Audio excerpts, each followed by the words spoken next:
Say welcome to the best subject at Antony.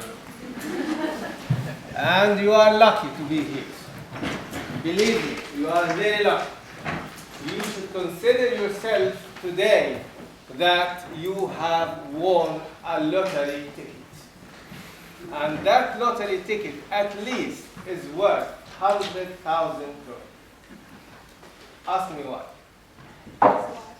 Yes, because we run similar courses to the industry, many companies from all sectors, from oil industry, from organizations that do soft projects, tax authorities, power stations, power productions, you name it. And these people, when they send their people, their engineers to us, they pay per head, per person, 25,000 kroner just to be here. And in addition comes a lot of money, travel, transport. They have to find somebody else to fill in. And for you, you get all that for free. And you go, when you finish this course, you will be able to understand a lot of things about projects. You will be able to talk the project language. So you will go to the industry with a solid understanding. I will not say that you will be perfect, no, but you will go to the industry, whatever industry you will work with. You will go with a sound understanding of what is it to do project management. And this will save your company, your next company, a lot of money. That's why I say, anybody who takes this course here at ANTNU, it's like winning a lottery ticket. And the second thing, again and again and again, this is the best course at ANTNU. There is no other course above it. There is no other course the same level. All of them are under. And this is a bold statement, right? Now I'm standing here and I'm making such very, very bold statement. And of course, I am creating expectations inside each one of you. But I can guarantee you, we always deliver these expectations. We always deliver them. At the end of this course, you will see that you have really learned something that is useful, that you will use it for something. So, open your eyes. Come on. And open your heart, and listen carefully, and take notes. What I say, sometimes you will not find it in the books, right? Write down everything that is said here. The lectures, my lectures, is very, very important if you really want to learn project management. If you want to study project management, then you can use the book and come here when you want. But if you want to learn, if you want to increase your competence level, you should come here every Monday from 10:15 until 1 o'clock. Comprendo? Now, my name.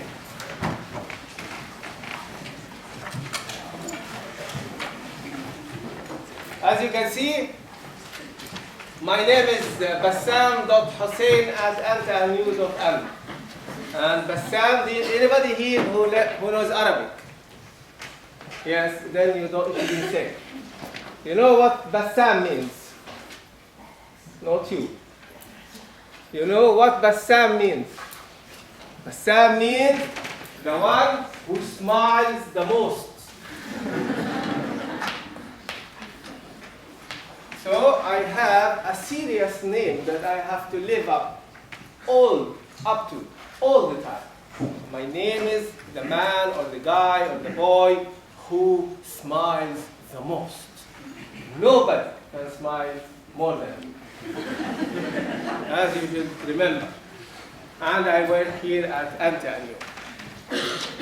So guys, how many of you, I tried to be creative and I posted a video clip on its learners. How many of you saw that video? 1, 2, 3, yeah, moderate numbers. Very well. Those of you who saw that video, please come with me here. Stand here. I need you. It's something I will show you. Just come and sit here. You are the nice people.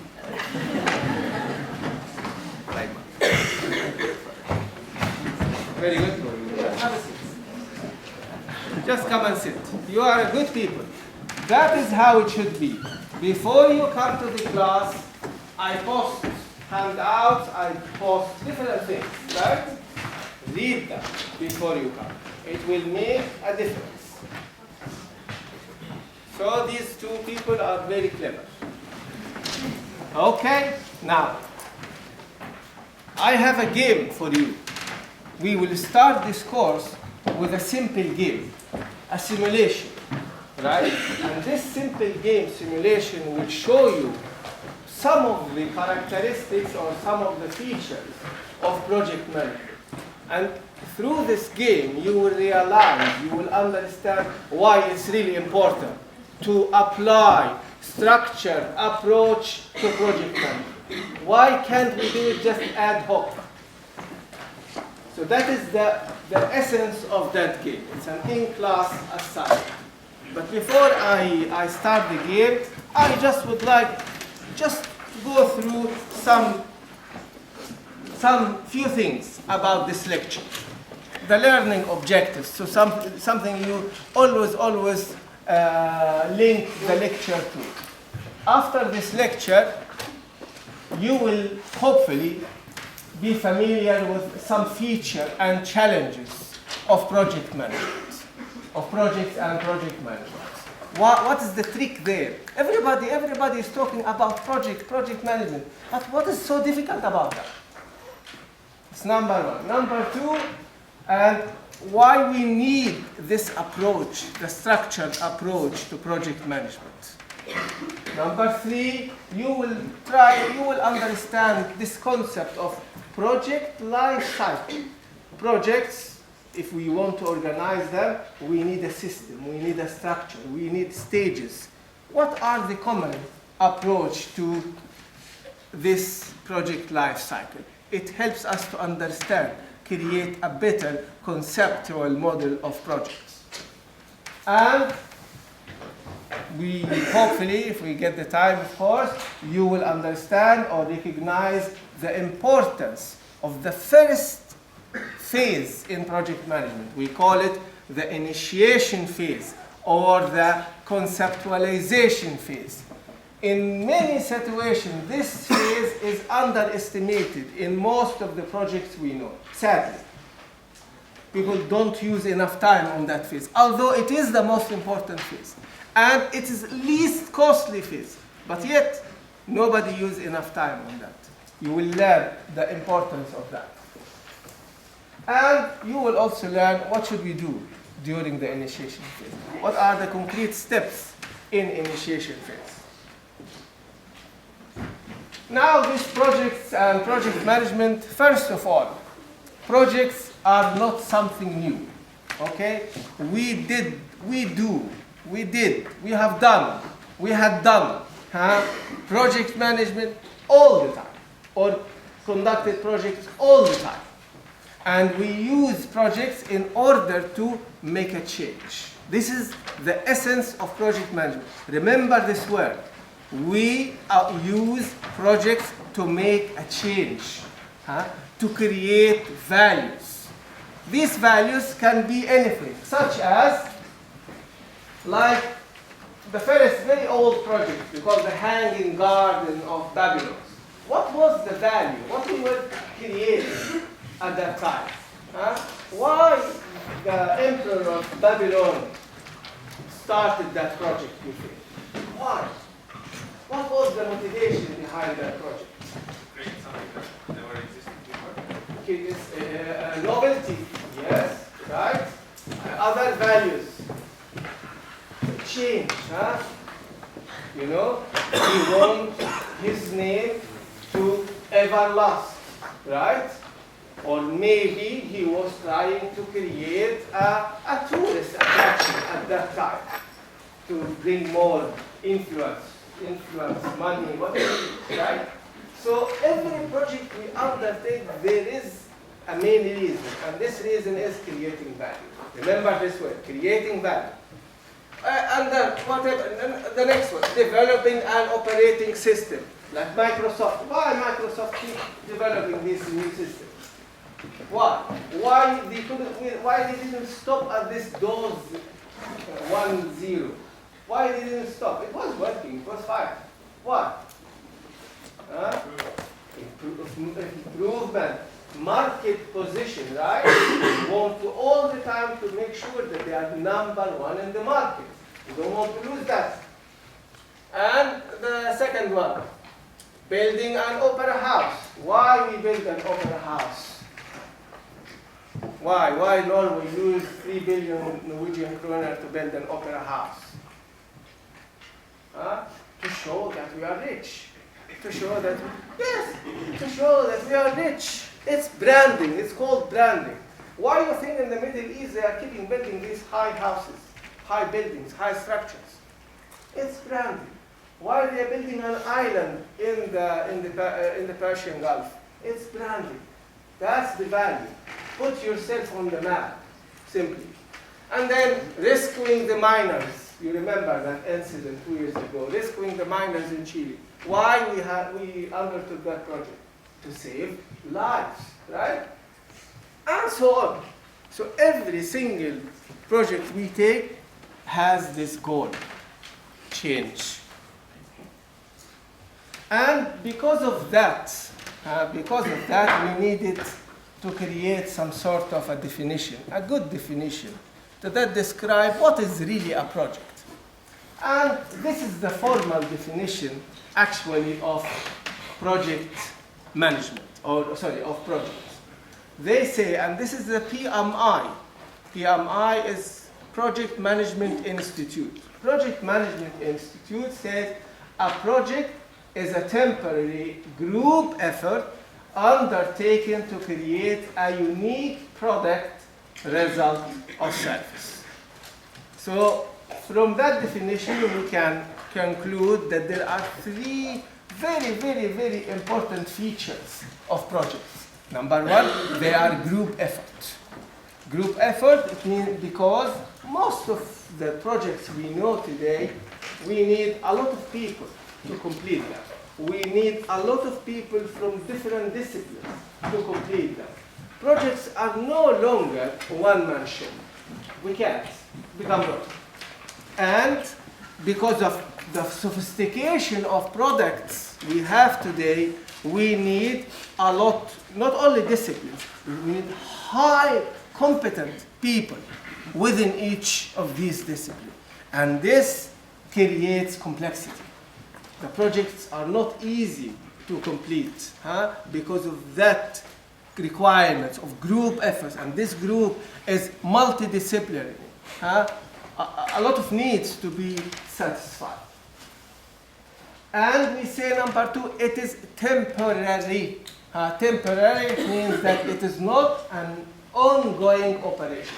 That's a very important characteristic of project.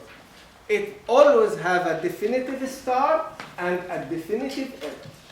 And the thing is, at the beginning, before you start the project, you have to say when you will start and when you finish. And ongoing operation, you don't have to say that. You might say when we will start, but you never say when you will finish because it is an ongoing operation. So that's a very, very important characteristic of project. It has limited time. We always run projects under the constraints of time. It is actually, they are resource constrained, time constrained, and budget-constrained efforts and not ongoing operations. And the last thing about project, we say that projects are unique. Unique because we always seek to develop something new. New, at least for the organization that will develop that particular project. Something unique, something has not been done before. Therefore, we say the objective or the goal or the purpose of the project is always unique. So uniqueness of the objective is another typical characteristic of projects. So as you can see, projects actually are not like trivial operations. They are operations with a lot of constraints, a lot of expectations, and a lot of complexity. They are complicated operations. And because of this issue I have just presented right now, our rational conclusion said we need a structured approach to respond, to deal with project management. And this structured approach, we apply it to deliver project objectives or purpose or expectations and satisfy stakeholders' needs. Now, this word, stakeholders, I want you to remember it very, very well. Stakeholders. Anybody here knows what does it mean? Not shareholders, but stakeholders. Have you heard this word before? People interested in the project? Pardon? People interested in the project? Yes, they are individuals, groups, organizations that are interested in the project or can influence the project. So this term, stakeholders, is a very, very key term in project management. We always try to think about them all the time. And the project management as a discipline says that, according to PMI again, the application of knowledge, skills, and techniques to execute projects effectively and efficiently. So I would like to ask you here now, can you tell me, based on the language here, what is the difference between effectiveness and efficiency? Why they put these two words? Language-wise, why? I think the effectively has to do with the goal and efficiently has to do with the resources. It's very, very, very good answer. We should give him a hand. Yes, something like that. It wasn't very precise, but it's good. It's good. We say effectively because I want to make sure that the final outcome gives me the results I wanted. It has to do with the results the project will deliver. They should be effective. They should provide value. They should create change. And then, efficiently, I want to make sure that I have adhered to all the constraints during project execution. I want to make sure that I have to adhere to constraints of time, constraints of resources, constraints of budget. Here, I want to do a very good project management, and here I want to deliver values to the mother organization or to the parent organization. So actually, it's a very sexy definition if you look at it carefully.